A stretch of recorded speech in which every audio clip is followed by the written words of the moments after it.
नमस्कार, मैं प्रियंका। आप देख रहे हैं 4 पीएम। क्या धनखड़ का इस्तीफा प्रधानमंत्री नरेंद्र मोदी का इस्तीफा करवा कर ही दम लेगा? ये सवाल इसलिए क्योंकि एक तरफ जहां गृह मंत्री अमित शाह अपनी चाणक्य नीति भिड़ा रहे हैं, वहीं दूसरी तरफ भारतीय जनता पार्टी के सांसदों ने ही खुली बगावत कर दी है। खबर ये निकलकर सामने आ रही है कि उपराष्ट्रपति चुनावों से ठीक पहले एनडीए तो छोड़िए, बीजेपी के सांसदों को ही गेस्ट हाउस में लॉक किया जाएगा। तो फिलहाल क्या हुआ है, क्यों हुआ है, आखिर क्यों अमित शाह ने अचानक से भारतीय जनता पार्टी के सभी सांसदों को दिल्ली तलब किया है, एक एक सवाल का जवाब आपको बताएंगे। उपराष्ट्रपति चुनावों में कैसे फंस गया है भारतीय जनता पार्टी का बहुमत, उस पर भी आएंगे और इन सभी मुद्दों पर चर्चा करेंगे। चर्चा करने के लिए हमारे साथ मौजूद हैं 4 पीएम के संपादक संजय शर्मा जी। उनका स्वागत करते हैं और समझने की कोशिश करते हैं कि क्या उपराष्ट्रपति चुनावों में संघ के करीबी सांसद गुजरात लॉबी को ठिकाने लगाकर ही दम लेंगे। तो 4 पीएम पर बहुत बहुत स्वागत है सर आपका। डायरेक्ट सवाल पर आती हूं और सबसे बड़ा सवाल उपराष्ट्रपति चुनावों को लेकर खड़ा हो गया है। एक तरफ जहां गृह मंत्री अमित शाह एनडीए के सांसदों को फोन लगा रहे हैं, वहीं दूसरी तरफ भारतीय जनता पार्टी के सांसद भी खुली बगावत पर उतर आए हैं। सर, खबर निकलकर सामने आ रही है कि वसुंधरा राजे की मोहन भागवत के साथ 20 मिनट तक की मुलाकात हुई है और इस मुलाकात के बाद अचानक से राजस्थान के 19 सांसदों को दिल्ली तलब किया गया है। तो क्या सर आपको लगता है, क्या भारतीय जनता पार्टी का उपराष्ट्रपति चुनावों में बहुमत फंस गया है? पहला सवाल। और दूसरा सर, क्या संघ के करीबी सांसद गुजरात लॉबी को उपराष्ट्रपति चुनावों में बड़ा झटका देने की तैयारी में है? सर देखो प्रियंका, अगर आप वसुंधरा राजे की जगह होती और बिल्कुल तय था कि आप मुख्यमंत्री बनोगी, अचानक एक पर्ची निकलती, पर्ची में उस शख्स का नाम निकलता जो बीजेपी से बगावत करके या निर्दलीय चुनाव लड़ा, चौथे नंबर पर रहा, और ये कहा जाता अब ये मुख्यमंत्री बनेगा। तो जो राजा जी हैं हमारे, मोदी जी, वो ये दिखाना चाहते हैं कि जो मुख्यमंत्री हैं वो हमारे गुलाम हैं, एक प्यादे हैं। हम जिसको चाहेंगे, जिस पे मेहरबानी करेंगे, वो प्यादा बढ़ेगा वरना मारा जाएगा। तो वसुंधरा राजे को जिस तरह अपमानित किया गया, उसका ये अंजाम कभी ना कभी होना था। वसुंधरा राजे राजस्थान की बहुत लोकप्रिय नेता हैं। राजस्थान के मुख्यमंत्री उनके लिए अभी भी धूल समान हैं।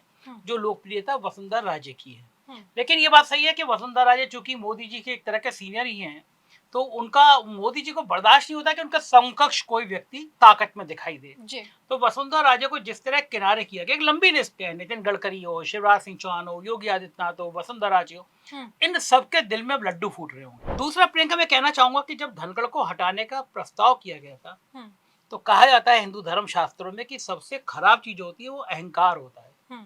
रावण का भी अहंकार नहीं रहा, ये लोग कहते हैं जी। तो ये जो अहंकार था कि हम उपराष्ट्रपति को ला सकते हैं, चुन सकते हैं और एक झटके से हटा सकते हैं, लेकिन हटाने के बाद दोबारा चुन लेंगे, उसमें इतने पसीने आ जाएंगे, ये मोदी और शाह किसी ने सोचा नहीं था।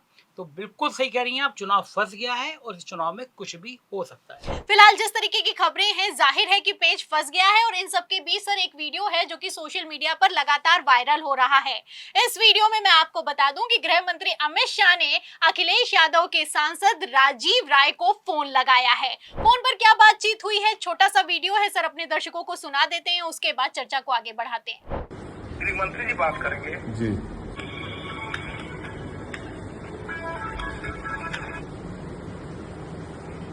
राजीव जी, जन्मदिन की शुभकामनाएं। जी प्रणाम सर, प्रणाम सर, आशीर्वाद के हो गए सर। ऑफिशियली 56 साल का हो गया, उससे 53 साल का हुआ सर। चलिए, बहुत बहुत शुभकामनाएं भैया। धन्यवाद सर, धन्यवाद सर, जल्दी आता हूँ। धन्यवाद। तो सर सुना आपने, अमित शाह ने फोन किया है जन्मदिन की बधाई देने के लिए। ये वो अमित शाह है जो कि धनखड़ का इस्तीफा हो जाने पर एक ट्वीट तक नहीं करते, लेकिन अब विपक्षी सांसदों को फोन लगा रहे हैं, जन्मदिन की बधाई दे रहे हैं। एक तरफ अमित शाह राजीव राय को बधाई देते हैं, दूसरी तरफ वो पलट के कहते हैं कि दिल्ली में आता हूं तो मुलाकात होती है। तो सर मुलाकात पर मुलाकात की जा रही है, मीटिंग पर मीटिंग बिठाई जा रही है। 9 सितंबर को उपराष्ट्रपति का चुनाव है। आपको क्या लगता है सर, भारतीय जनता पार्टी के सांसदों में जैसे बगावत है और एनडीए के सांसदों ने भी खुली चुनौती दे दी है, ऐसे हालातों में आगे क्या होने वाला है? अमित शाह आखिर क्यों अखिलेश यादव के सांसदों को फोन लगा रहे हैं? सर देखिए, मैं थोड़ी सी राजीव राय की बैकग्राउंड बताना चाहूंगा। बेहद लोकप्रिय हैं घोसी में, ओपी राजभर जी के बेटे को हराया था और बड़ी लोगों की मदद करते हैं अपने इलाके में। वो सालों से मदद करते रहते हैं, निस्वार्थ भाव से करते रहे हैं, तभी वो चुनाव जीते हैं।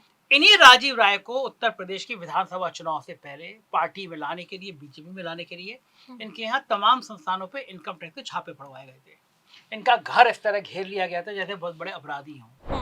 तो ये जो रणनीति है ना कि पहले इनकम टैक्स के छापे पड़वाओ, यहाँ बेंगलोर राजीव राय को घेरा। लेकिन राजीव राय बहादुर आदमी है, डंके की चोट पे बैठ के चलो वो उनको घरे आते हैं, इनकी पोल पट्टी खोलते हैं। तो अब वो जो अभी कुछ महीने पहले, एक साल पहले आप जिसके घर इनकम टैक्स के छापे डलवा रहे हो, अब उसको हैप्पी बर्थडे कह रहे हो। धनखड़ तो आपके राष्ट्रपति बीमार पड़े हुए हैं, पड़ोस में घर था, 10 मिनट की दूरी पे घर था, उनको देखने नहीं जा पाए, आज तक पूछ नहीं पाए। बाकी अपनी वो बहुत ही प्रिय पत्रकार को कह रहे हैं कि नहीं कोई चिंता नहीं है, पत्रकारों को धनखड़ पे सवाल नहीं करना चाहिए। अरे नहीं करेंगे पत्रकार, सुधीर चौधरी नहीं करेंगे, अंजनोम नहीं करेंगे, अंजुम कश्यप नहीं करेंगे, रूपका लियाकत नहीं करेंगे, तुम्हारे गोदी मीडिया के जितने वो नहीं करेंगे, हम तो करेंगे। अमित शाह जी, आप हमें थोड़ी ना निर्देश दोगे करें या नहीं करें। और क्यों नहीं करना चाहिए? देश का उपराष्ट्रपति गायब है, उसके हालचाल नहीं है, बिल्कुल करना चाहिए। मैंने कहा ना, इनको उम्मीद नहीं थी कि उपराष्ट्रपति चुनाव ऐसा फंसेगा।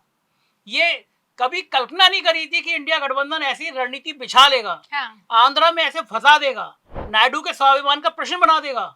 और अब ये चीजें डरा रही हैं कि अगर नायडू पलटे, जगन पलटने को तैयार हैं, नीतीश कुमार इंतजार में है और अंतरात्मा की आवाज पे वोट पड़ने वाला है, व्हिप जारी नहीं हो रहा। भाजपा के प्रत्याशियों की अगर अंतरात्मा जग गई तो झोला तो उठ जाएगा इस बार। तो सर जाहिर सी बात है, झोला उठना लगभग तय माना जा रहा है। और इन सब के बीच भारतीय जनता पार्टी के सांसदों ने जिस तरीके से लॉबिंग की है मोदी शाह के खिलाफ, जाहिर है कि कुछ बड़ा होने वाला है। तो उपराष्ट्रपति चुनावों में पेच फंस गया है। एक तरफ गृह मंत्री अमित शाह ने विपक्षी सांसदों को फोन किया है, वहीं दूसरी तरफ भारतीय जनता पार्टी के ही सांसदों ने बगावत कर दी है। पहले खबर निकलकर सामने आई कि रविवार को भारतीय जनता पार्टी के सभी सांसद, एनडीए के सभी सांसद प्रधानमंत्री नरेंद्र मोदी के साथ उपराष्ट्रपति चुनावों के ठीक पहले डिनर करेंगे। लेकिन डिनर से पहले 24 घंटों में कैसे पूरा खेल पलट गया है, आप गृह मंत्री अमित शाह के अखिलेश यादव के सांसद को फोन लगाने की खबर से अंदाजा लगा सकते हैं। तो फिलहाल जैसे अमित शाह हड़बड़ा रहे हैं और प्रधानमंत्री नरेंद्र मोदी बैसाखियां तो छोड़िए, भारतीय जनता पार्टी के और संघ के करीबी सांसदों के सामने कमजोर होते हुए नजर आ रहे हैं। ऐसे हालातों में उपराष्ट्रपति चुनावों में गुजरात लॉबी का क्या होगा, इस सवाल के जवाब में पूरी रिपोर्ट पर, अमित शाह की टेंशन पर और धनखड़ के इस्तीफे पर आप क्या सोचते हैं? क्या धनखड़ का इस्तीफा गुजरात लॉबी की नींव की आखिरी कील साबित होगा? जो भी आप सोचते हैं इस सवाल के जवाब में, इस पूरी चर्चा पर हमें कमेंट बॉक्स में जरूर लिखें। वीडियो को ज्यादा से ज्यादा शेयर करें, हमारे चैनल को लाइक करें, सब्सक्राइब करें, ज्वाइन करें। फिर मिलती हूं अगली खबर के साथ, तब तक के लिए धन्यवाद।